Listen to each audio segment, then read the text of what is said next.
I didn't come home expecting a confrontation. I came home expecting silence. Instead, I found strangers in my driveway. And my front door unlocked. At first, I thought there had been a mistake. The wrong address. The wrong turn. But when I stepped inside, nothing felt like it belonged to me anymore. My furniture was gone. My kitchen was unrecognizable. And someone else was living comfortably in a space I had built for myself. When my sister walked out of the hallway and smiled like everything was normal, I realized this wasn't an accident. It was a decision made without me. A decision that assumed my space, my money, and my silence were all available. And that was the moment I understood something important. If I didn't stop this now, I wouldn't just lose my cabin. I'd lose myself. I never thought I'd have to lock my own front door to keep my sister out. But that was before I came back to my cabin and realized my life had been rearranged without my permission. My name is Laura. I was 34 years old when this happened. 5 years earlier, I had bought a small cabin tucked deep in the hills outside Aspen Ridge, a quiet mountain town where cell service was unreliable and neighbors respected boundaries. I worked remotely as a project coordinator for an environmental consulting firm, and that cabin wasn't just my home, it was my escape. I saved for years to afford it. Every bonus. Every side project. Every sacrifice. The place wasn't fancy, but it was mine. That spring, I had to travel out of state for a 6-week assignment. Nothing unusual. Before I left, I double-checked the locks, unplugged appliances, and left the cabin exactly the way I liked it. Quiet. Predictable. Safe. When I returned, the driveway was full. Not with snow, with cars. 2 of them.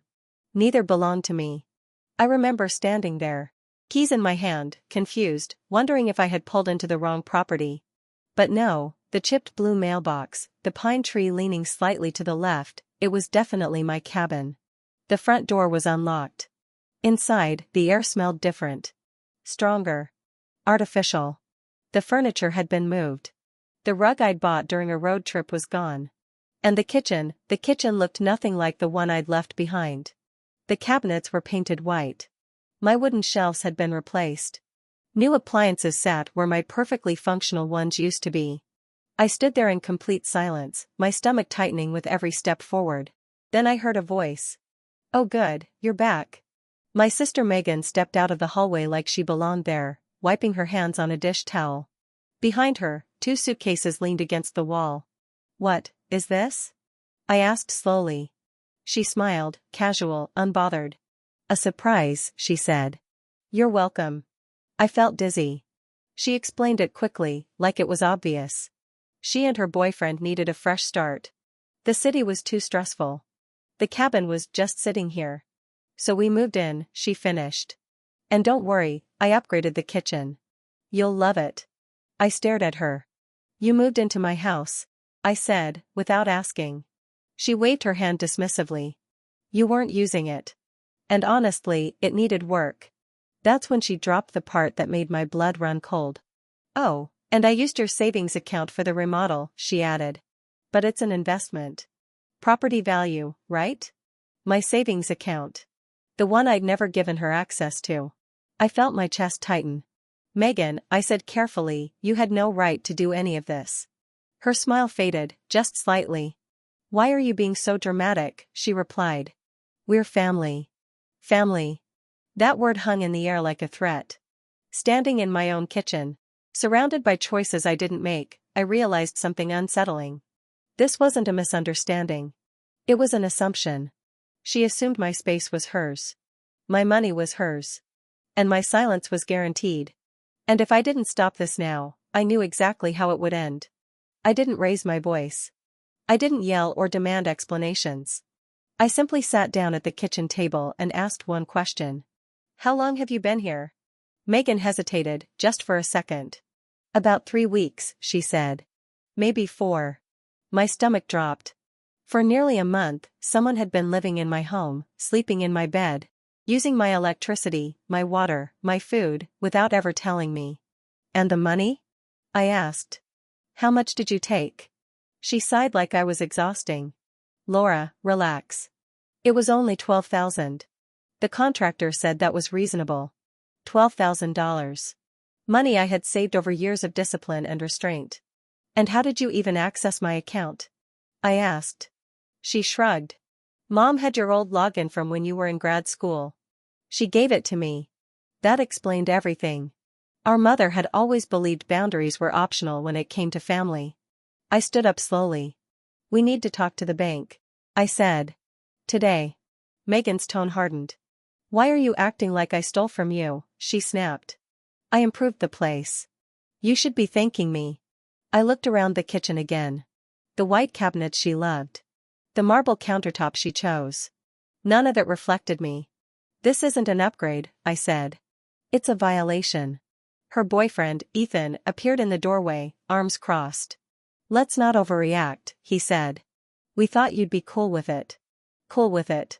I felt something shift inside me. You thought wrong, I replied.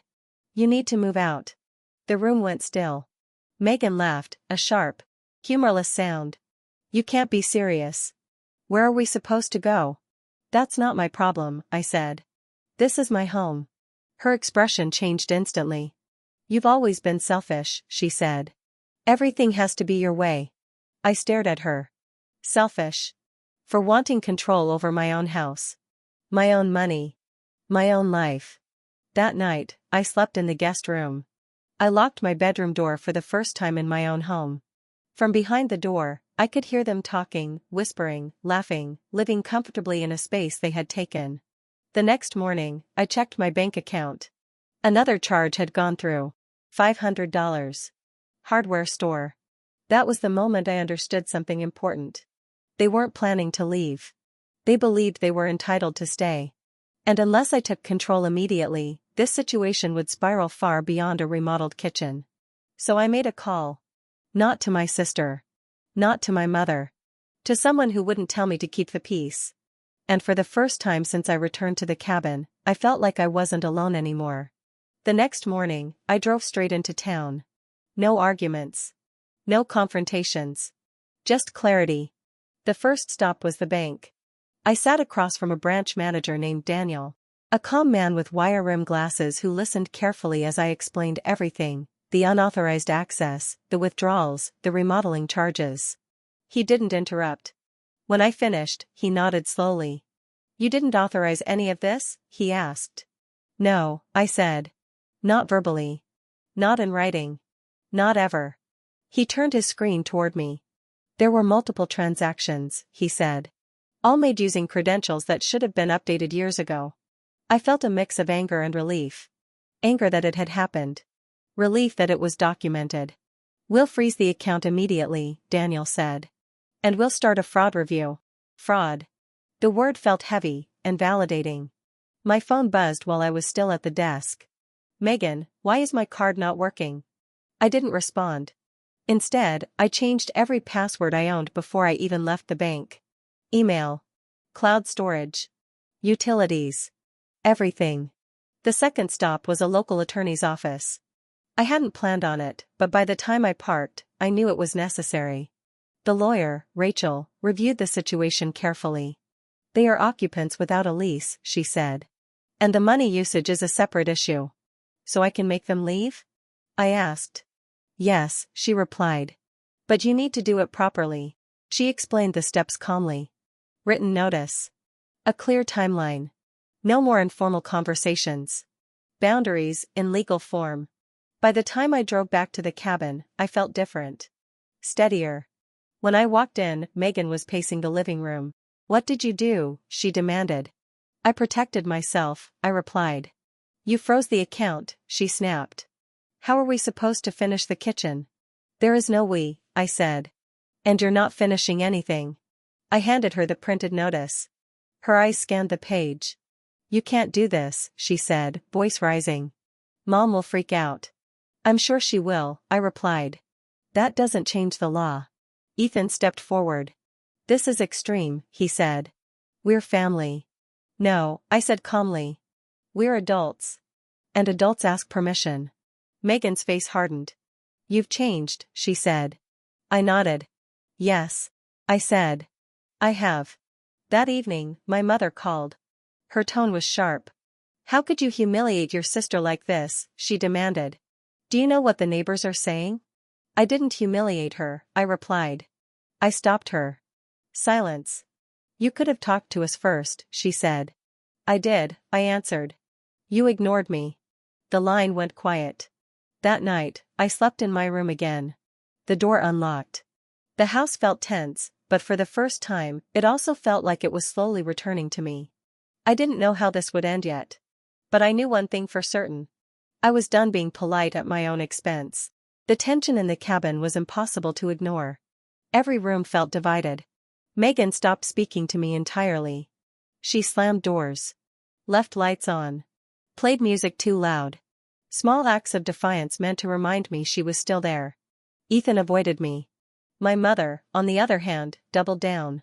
She drove up to the cabin unannounced 3 days later. Her car appeared in the driveway just after noon. I watched from the window as she stepped out, already shaking her head, already upset. This is unbelievable, she said the moment she walked in. Do you have any idea how selfish this looks? I know exactly how it looks, I replied calmly. It looks like boundaries. She scoffed. Your sister was just trying to help you, she said. That place was outdated. You don't help someone by taking their money and moving into their home, I said. You ask. Megan burst into the room. She's ruining everything, she cried. We finally had stability. At my expense, I said. My mother turned to me, eyes hard. So you're really going to throw your sister out, she asked. Over money? No, I said. Over consent. The word seemed to stop her. You've always been difficult, she said quietly. You think you're better than us. I took a breath. I think I deserve the same respect I give, I replied. That was when my mother's tone changed. If you do this, she said, don't expect us to forgive you. I nodded. I understand. The eviction timeline continued. Boxes appeared in the hallway. Whispers replaced shouting. The confidence Megan had walked in was slowly drained away. 2 nights before the deadline, she came to my door. She looked tired. Can we talk? She asked. I opened the door but didn't invite her in. I didn't think you'd actually go through with it, she admitted. That's the problem, I said. You never do. She swallowed. You could still stop this. I shook my head. No, I said. I won't. She stared at me like she was seeing a stranger. Mom says you've changed, she said. I hope so, I replied. On the final morning, I watched as their car was loaded. No screaming. No apologies. Just quiet resentment. Before leaving, Megan looked back at the cabin. You'll regret this, she said. I didn't respond. Because for the first time, the cabin felt like a home again. And I wasn't afraid of being alone in it. The cabin was quiet again. Not the uncomfortable kind of quiet, but the kind that feels earned. I spent the first few days undoing what had been changed. Not because the kitchen was ugly, but because it wasn't mine. I donated what I didn't want, stored what I wasn't ready to deal with, and slowly reclaimed each corner of the space. The bank investigation took time. Eventually, part of the money was recovered. Not all of it, but enough to remind me that protecting myself had mattered. What surprised me more was the silence. Megan didn't call. My mother didn't check in. At first, it hurt. Then it clarified everything. When access ended, so did the relationship. Weeks later, my mother finally reached out. Her message was short. I hope you're happy. I read it once. Then I put my phone down. Because for the first time in years, I was.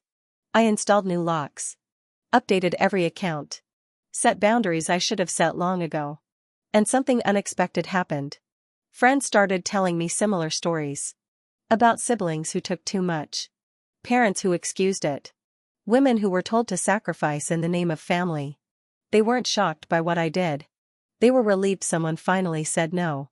One afternoon, as I sat on the porch watching the sun dip behind the mountains, I thought about how close I'd come to letting guilt override my instincts. If I had stayed silent, I wouldn't have peace. I'd have resentment. I didn't lose my family. I lost the version of them that only existed when I stayed small. And in return, I gained something far more valuable. My space. My voice. My life. Sometimes, choosing yourself doesn't look dramatic. Sometimes, it looks like changing the locks, and finally breathing again.